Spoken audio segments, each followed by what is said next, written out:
সোমবার 11:30 সময় আসন্ন ত্রয়োদশ জাতীয় সংসদ নির্বাচনে মাদারীপুর ৩ সংসদীয় আসনে বিএনপির দলীয় মনোনীত প্রার্থী, বিএনপির কেন্দ্রীয় কমিটির সহ ও গণশিক্ষা বিষয়ক সম্পাদক আনিসুর রহমান তালুকদার খোকন তার দলীয় নেতাকর্মী সঙ্গে নিয়ে রিটার্নিং কর্মকর্তা ও উপজেলা নির্বাহী অফিসার সাইফুল আরিফিনের কাছে মনোনয়নপত্র দাখিল করেন।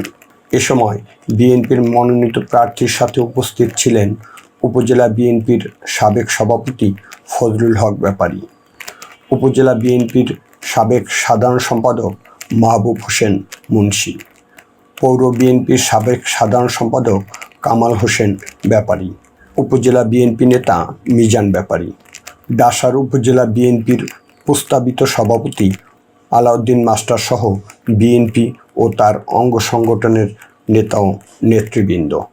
মনোনয়নপত্র দাখিলের পরে বিএনপির মনোনীত প্রার্থী, বিএনপির কেন্দ্রীয় কমিটির সহ গণশিক্ষা বিষয়ক সম্পাদক আনিসুর রহমান তালুকদার খোকন সাংবাদিকদের বলেন, বিসমিল্লাহির রহমানির রহিম।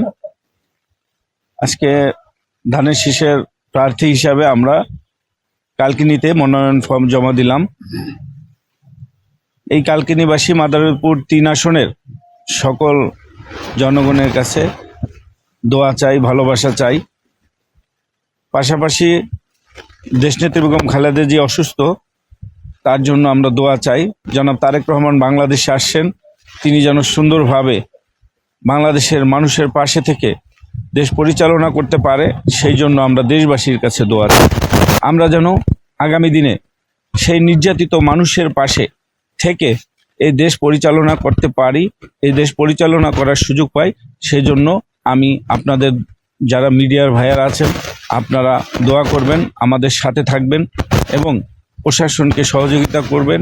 আমরা প্রশাসনের পাশে থেকে সহযোগিতা করে সুন্দর একটি নির্বাচন উপহার দিতে চাই। এই কালকিনি ৩ আসনে আমরা সেই সুন্দর নির্বাচনের অপেক্ষায়।